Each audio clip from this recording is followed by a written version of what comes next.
Todos los días, en alguna parte, en alguna casa, en alguna comunidad, mujeres y niñas son violentadas, abusadas y asesinadas por el hecho de ser mujeres. ¿Por qué sucede esto? Y más importante aún, ¿cómo podemos prevenirlo? Esto es Generación, un espacio informativo y de análisis para identificar y combatir la violencia, discriminación y desigualdad contra las mujeres. Una producción del Poder Judicial de Costa Rica con la colaboración del Colegio de Periodistas y Profesionales en Ciencias de la Comunicación Colectiva de Costa Rica. Generación. Bienvenidas y bienvenidos al podcast del Observatorio de Violencia de Género contra las Mujeres, una unidad de la Secretaría Técnica de Género del Poder Judicial de Costa Rica. Reciban un saludo desde el Colegio de Periodistas y Profesionales de la Comunicación, órgano al que le damos muchas gracias por su hospitalidad y apoyo técnico.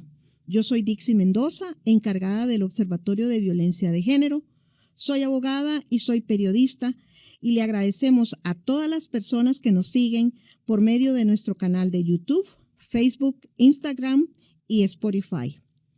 Hoy vamos a hablar sobre un tema importantísimo para todas las familias costarricenses y extranjeras que viven en el país. El pasado 1 de octubre entró en vigencia el Código Procesal de Familia.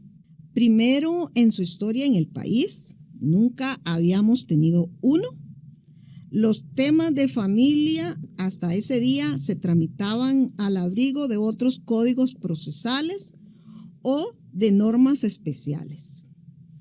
Ahora, los temas de familia tienen un código procesal propio y, por decirlo en términos muy sencillos, se vino a ordenar la casa. Y en este proceso hay muchos cambios. Imagínense, son 354 normas. Así que la cantidad de cambios es muy grande.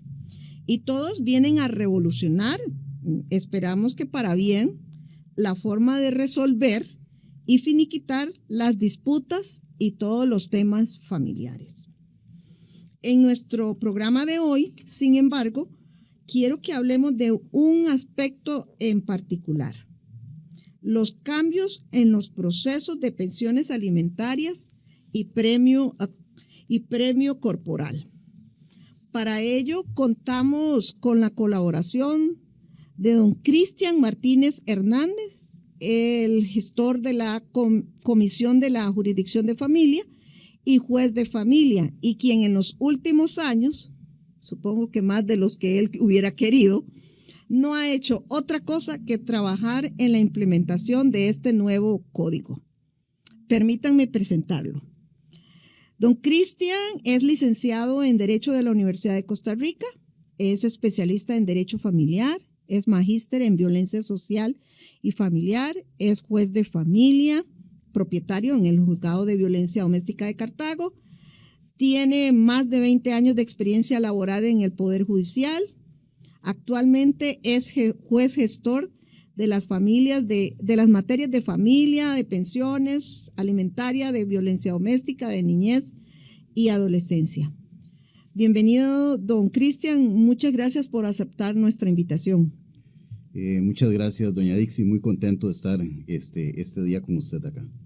Bueno, vamos a ver, don Cristian, entremos en materia porque hay mucho que abordar en el tema de las pensiones alimentarias. Vamos a comenzar diciendo que hasta ese 1 de octubre teníamos una ley de pensiones con la que la mayoría de las personas en Costa Rica, por una o por otra razón, ya teníamos alguna familiaridad y sabíamos más o menos cómo funcionaba. Pero después de convivir con esta ley por 28 años, ya no es válida. Fue derogada. Vamos a ver a grandes rasgos qué significa que se haya derogado la ley de pensiones alimentarias.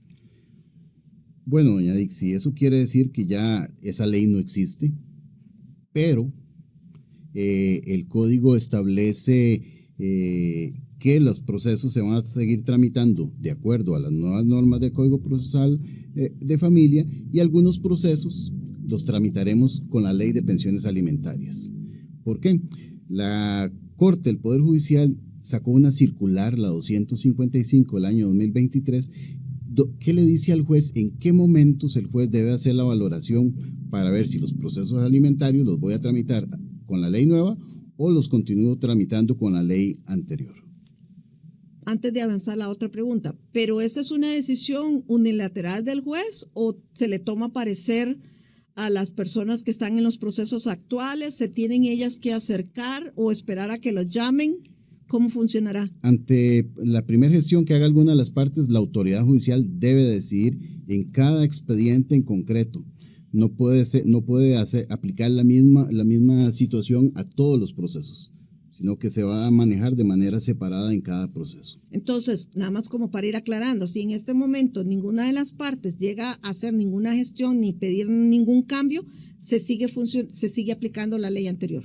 La ley anterior, principalmente en el tema de los apremios. Ok, perfecto, porque esa es una pregunta que siempre la gente pues, claro, se va a hacer, porque es la incertidumbre de cómo hacemos de lo viejo y lo nuevo. Uh-huh. Ok, aclarado ese punto, vamos con esta pregunta. ¿Cuáles son los cambios más significativos en la tramitación de estos nuevos procesos de pensión alimentaria? De todos aquellos que entraron o que comienzan a tramitarse a partir del 1 de octubre. Sí.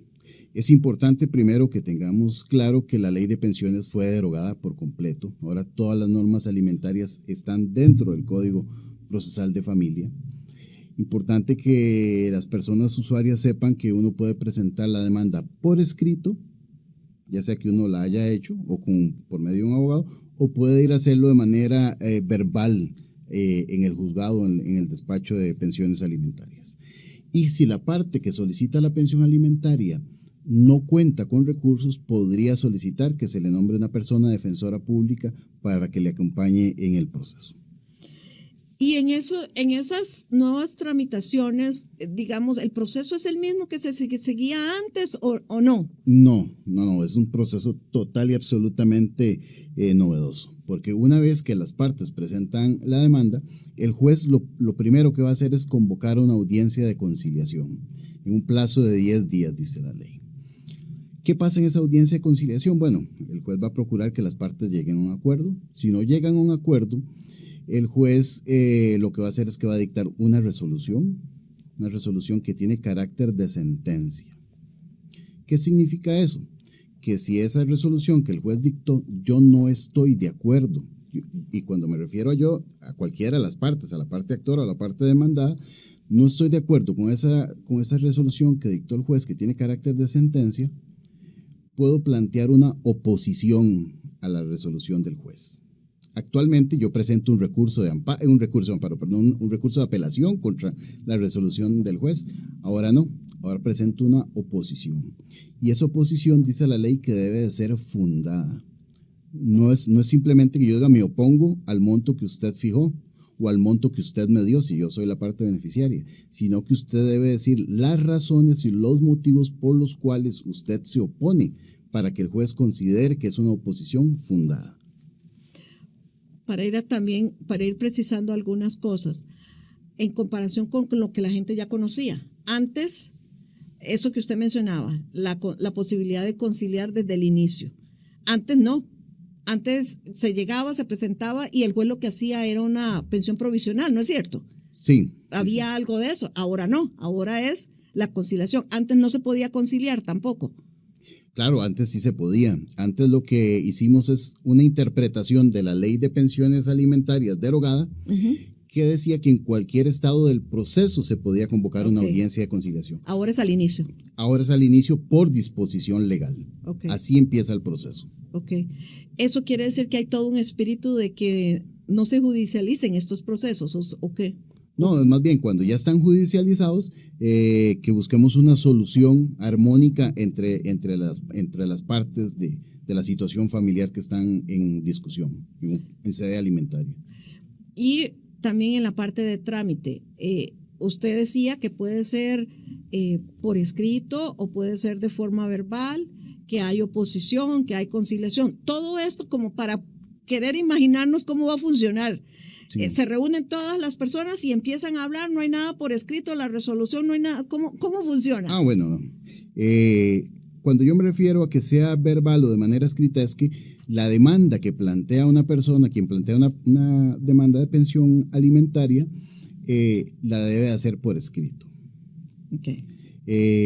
La oposición la puede hacer por escrito, la puede hacer en la audiencia que el juez va a convocar. Okay. ¿Verdad? Pero no es que la demanda va ahí por escrito, voy a hacer la verbal, llegando el juez, venga a demandar a fulanito, sutanito, no, la demanda va por escrito. Ajá. Y en esa misma condición la persona obligada va a ir a contestar en la audiencia. Si la persona no lo hizo por escrito y lo hizo oral, digamos, la demanda, ¿eso qué quiere decir? Que puede llegar y donde está el técnico judicial, digamos, sí, y decir, yo vengo aquí a demandar a fulanito o fulanita, solicitar una pensión alimentaria, y esa persona empieza a escribirle la claro, solicitud. Claro, así es. Así se puede hacer. Ok. Sí, perfectamente se puede hacer así. Está la posibilidad de, como le decía, de que un defensor público o una persona defensora pública le pueda acompañar, pero también es decisión, puede que yo no quiera una defensa pública. Sí, porque perdón, don Cristian, es que yo me imaginaba que la mayoría de las personas posiblemente con cierto criterio, digamos, o escolaridad, posiblemente hagan una demanda escrita, ponen todo, o tengan las posibilidades de hacerlo, pero también habrá esas personas que no tienen esa posibilidad, ¿verdad? Y que quieren irlo a hacerlo personalmente. Entonces queríamos como dejar eso planteado. Ahora, esa parte de la defensa pública sí es muy importante, ¿verdad? Claro. ¿Quiénes pueden acceder a solicitar ese acompañamiento o esa asesoría por parte de la defensa pública? La parte actora de los procesos tiene asistencia letrada por parte de la defensa pública.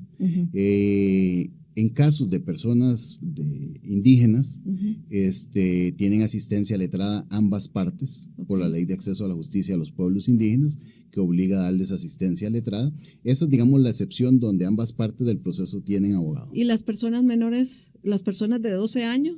Bueno, el código le da una intervención y una participación. Uno de los principios es la intervención y participación, digamos, gradual de acuerdo a las condiciones de la persona. Y pues las personas de 12 años pueden ser la parte, digamos, que plantea el proceso. Okay. Ahí es el juez deberá de decidir cómo va a plantear el proceso el menor, si le toma la demanda o si le trae a la defensa pública para que sea quien le asesore en el planteamiento de la demanda. Bueno, muchas gracias, porque le tuve que hacer muchas repreguntas, pero yo me imagino a las personas que nos están escuchando que estarán pensando en esas situaciones. Vamos con otra pregunta por acá. ¿Existen, además de solicitar esa pensión alimentaria, existen otros procesos vinculados a las pensiones alimentarias y cómo van a funcionar? Claro, existen procesos para aumentar la cuota, para rebajar la cuota. Pueden haber procesos para cobrar algún gasto extraordinario que no fue pactado, para cobrar gastos escolares, y el procedimiento es muy sencillo. Realmente la persona presenta la demanda de forma oral o verbal ahí. Eso significa, como usted lo decía ahora, que va a haber una persona técnica que le va a tomar toda la información y la va a pasar por escrito. Y el juez convoca, una vez que yo presente eso, convoca al juez de inmediato a una audiencia. Okay. En esa audiencia, la persona que fue demandada, ya sea para subir la cuota, para bajar, para el cobro de un gasto extraordinario, la persona obligada ahí contesta. Okay. Y al final de esa audiencia, el juez dicta la sentencia. Por lo menos la parte dispositiva es donde me dice si me acogen la demanda y bajo qué condiciones, o si me la rechazan y bajo qué condiciones. Ok. Otra pregunta que yo estoy segura que la gente que nos escucha se estarán pensando. Bueno, ¿hay cambios? ¿Cuáles son los derechos ahora que tienen las personas que deben pagar una pensión alimentaria? Porque siempre a veces se dice que puede hacer que haya un abuso. La gente habla de eso, ¿verdad? ¿Hay nuevos derechos? ¿Son los mismos derechos? ¿Cómo está la situación? Bueno, hay varios cambios importantes. Primero, que la persona obligada, para evitar esa situación de tener que estar pidiendo permiso en el trabajo para ir a depositar la cuota alimentaria al banco, le puede solicitar al juez que sea rebajada directamente de su salario o de la fuente de ingresos regular. Eso pasa ahorita. Eso pasa ahorita. Ok. Podría ser que la persona obligada tenga alguna condición particular y no pueda pagar toda la cuota. Entonces le puedo pedir al juez que me permita pagar la cuota alimentaria en tractos. Es algo que ya existe ahorita. Ok. ¿Qué otro derecho? También puedo pedirle al juez, señor juez, deme permiso, porque estoy sin trabajo, deme permiso para buscar trabajo por un mes. El juez se lo va a conceder, podría prorrogárselo por otro mes. Eso no estaba. Eso sí estaba. Lo que pasa es que ahora lo que me dice la ley es que yo lo puedo, vamos a ver, ¿cómo se lo explico? Lo que me dice la ley es que yo puedo pedir ese permiso para buscar trabajo cuando he sido despedido. Okay. En esas condiciones. Ok. Vinculado a esto, yo creo que el mayor de los derechos y el mayor de los cambios y del que todo el mundo está hablando es de los apremios corporales. Sí.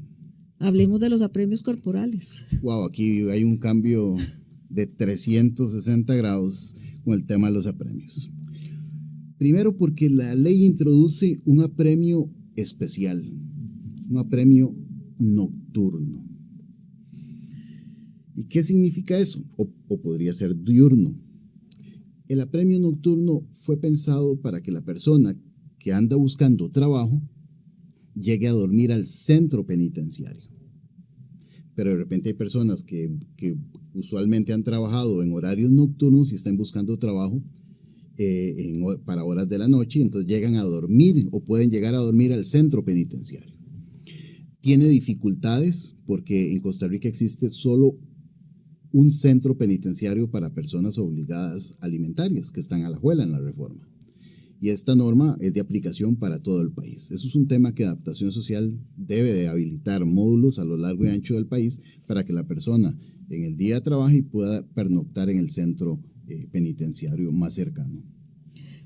Hay otro cambio, y es que antes, en cuanto al apremio corporal, antes se pedía el apremio corporal y se iban los 6 meses corridos. Ahora sí, no. Sí, cuando me detienen, si me detenían iba a ir a la cárcel 6 meses. Ahora la ley me aplica una gradualidad. Me dice que voy a ir la primera vez 2 meses, la segunda vez 4 meses y la tercera vez 6 meses. Y de ahí en adelante estamos entendiendo o interpretando que la cuarta alternativa serían todas de 6 meses en adelante. Podría decirle además un tema muy interesante que es novedoso que tiene este Código Procesal de Familia relacionado con el tema del apremio.